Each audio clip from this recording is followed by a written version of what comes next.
Olá, bem-vindo à 7ª aula do curso Introdução aos Direitos Humanos. Nessa aula, vamos discutir como uma visão crítica nos leva à educação em direitos humanos.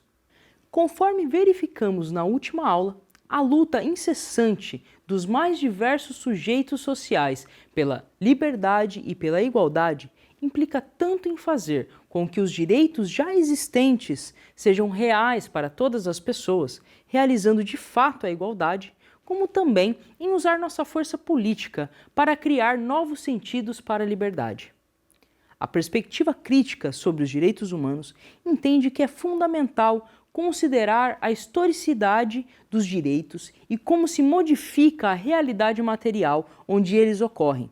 Não se trata somente de constatar que as intenções contidas na Declaração Universal dos Direitos Humanos de conciliar em escala global as liberdades políticas com o bem-estar social fracassaram em boa parte do mundo. Para além disso, é preciso observar que a ideia de universalização dos direitos humanos foi elaborada com base em pressupostos filosóficos e culturais particulares da cultura europeia moderna. E que essa mesma cultura é responsável tanto pelo genocídio como pela bomba atômica, pelas grandes guerras e por práticas coloniais que incluem o extermínio de populações, escravização e exploração econômica, combinada com opressão política. Questões essas que precisam ser superadas. Além disso, a necessidade de salvar a Terra de uma catástrofe ecológica é incompatível com o modelo econômico que vigora nos últimos séculos. Não há recursos planetários para sustentar esse tipo de crescimento sem colapso. Do mesmo modo que aumenta a violência contra o planeta, tem aumentado também a desigualdade entre ricos e pobres. Dados de 2018 apontam que o PIB per capita médio em escala global é de 11 mil dólares por ano.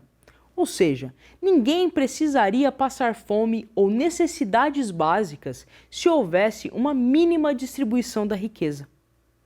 Por isso, é importante reafirmar uma perspectiva de direitos humanos que de fato apoia o universalismo. E ele só é possível se não houver perseguições e imposições políticas de estados poderosos, e também se as divergências políticas puderem ser elaboradas por meio do diálogo, em uma abertura à diversidade de perspectivas políticas dos atores sociais impactados. Existem modelos alternativos de economia inclusiva, solidária, ecológica, mas esses modelos implicam uma nova governança que suprima os ganhos especulativos em favor de formas de atividades econômicas voltadas para o bem-estar da maioria das pessoas. Estruturas que devem ser construídas socialmente e politicamente em uma reorganização global, com base nos valores dos direitos humanos. Quando falo de direitos humanos, nós estamos falando de valores. Valores é algo de construção humana. Ninguém nasce com valor nenhum. Os valores são construções humanas, que vão determinar a conduta individual ou de algum grupo. Ora, se são construções humanas, essa construção se dá pela educação. Então, a educação em direitos humanos trata-se da construção de valores que vêm pelo conhecimento e principalmente pela vivência, desde a primeira infância. E aí é a grande característica da educação em direitos humanos, que é um conjunto de princípios metodologicamente já organizados, com fundamentação teórica e tal, que vai tratar de como desenvolver determinados valores desde a infância, depois na adolescência e pelo resto da vida fora. Agora, quais são esses valores? Justamente os valores mais abrangentes, os valores de respeito ao outro, os valores da igualdade de oportunidades, os valores de uma sociedade plural, de respeito às diferenças, de solidariedade e agora muito mais de solidariedade com a própria natureza, com a própria vida planetária.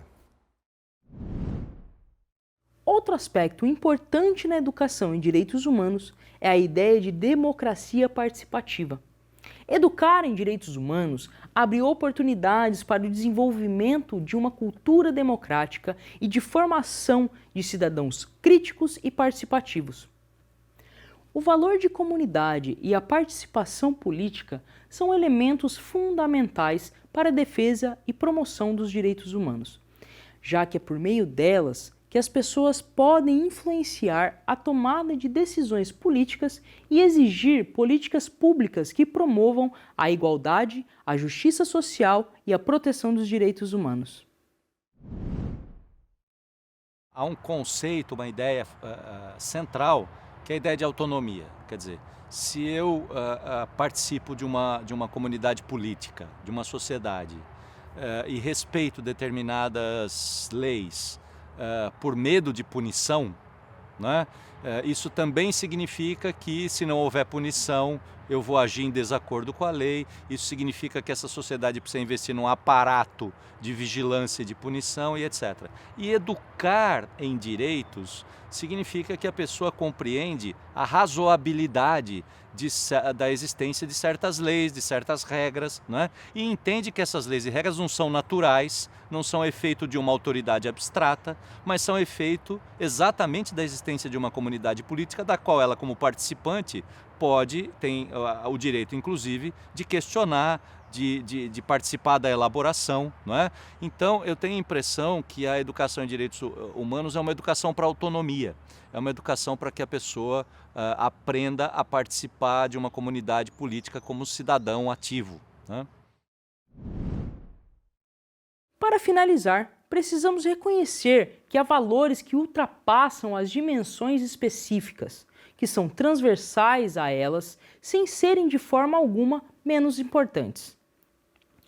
O valor da educação, que apreende criticamente os próprios valores, o valor político de poder criar novos valores, o valor da paz e de uma ordem pública democrática, na qual os valores são respeitados e continuamente ampliados. O valor do conhecimento, da ciência, da ética e da cultura, que ampliam nossa visão sobre a natureza e sobre nós mesmos. Precisamos reconhecer que estamos na história e que os direitos humanos são continuamente criados e ampliados, ressignificando os valores já existentes. Essa aula fica por aqui. Te encontro logo mais. Tchau!